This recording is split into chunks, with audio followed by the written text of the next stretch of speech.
counting until your face they lie. Put on your work boots, mama, in your morning gown. Tell men day to day, they're already in the ground.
Good stuff. Yes, we are. We're back. Thanks for Staying with our music broadcast. All right, so we got about 10 minutes left. Who wants to talk? Well, I would just like to say that everyone needs to go and vote just one more time. The turnout in primaries is or in these midterm elections is usually not very good, nor is it in the primaries. And it is so frickin' important. We cannot end up having to tolerate 4 years of Bill Schuette. Please, no. So... Bill Schuette and Tom Leonard. You should be scared and shaking. Yeah, it could be bad. But I will say the election so far has been pretty entertaining. There's been a lot of mudslinging and negative ads, which I've really I like the quite a Republican candidates, and they're all like fighting over who's the bigger Trump supporter, and then talking about how their opponents are all not as Trumpy as they are. It's hilarious. Huh. How is this appealing to anybody? I don't understand.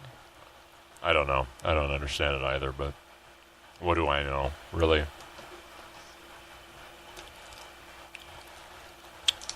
Well. Uh-oh, dead air. There's no dead air. What are you guys talking about? I mean, someone hold up the balloon. Let's go. All right, so I don't feel like talking about the case anymore. Kind of time passed. It's just like... We do have, of course, the ongoing discussion of the legalization. Have we talked about that tonight? No. All right, let's talk about that a little bit. So, 90 days left. The opponents are building up a war chest. They're picking on Tom Levine. Poor Tom. They are... Tom can take care of himself. Bringing on Tom's more than... He's doing a good job. They're trying to pick him, I should say. They got Randy Richardville, who's like a hired gun, just like... Oh, whatever. Greasy. Who's got a checkbook? It's greasy. Who's going to pay me? I heard him say something, one of the something to the effect of... at the end of the day, I'm not against the guy smoking marijuana cigarette in his house, but this bill is just not going to, whatever. Yeah. Children, I don't know. Just. Yeah, children wouldn't. Honestly, I'd rather have my child partake in marijuana than in all this binge drinking and other drugs that kill you in one shot. Yeah. Rick Jones passed a bill to allow for these kids to get MIPs and get a second chance. And that is all that the CRMLA language does. It almost mimics what Senator Jones did. So for... Hold on, they decriminalized minor possession. Yeah. Decriminalized. It used to be, you know why? Because kids don't deserve frickin' jail records over youthful indiscretions. Do you know how many people's lives were screwed up by being on probation? A judge... Yep. And they say, you can't go to jail for an MIP. Yeah, until you're on probation, you get violated. Whoops. They stopped that. Yeah. They, it's interesting because you're right. It's not supposed to happen. They would lock these kids up in adult jails. It's a minor in possession. What's the point of that? And then you're not supposed to be sent to jail, and they would make up other ways to send them to jail because it's really a terrible. It's just alcohol. It's alcohol drives people crazy, both the people drinking it and the people in charge of punishing those for doing things because they can't control it. It's the out-of-controlness of alcohol. You find their parents, and you let their parents deal with it. That's all. That is a simple solution. Or the parents are drunks. Well, then they have to pay a fine, and they probably... If they can't pay, you got to lock them up if they can't pay? No. Okay, so Jim's not in charge anymore. No, I'm not in That's charge. not a solution for anything. Sorry. I'm saying from like Jim's like, well, I just let him go.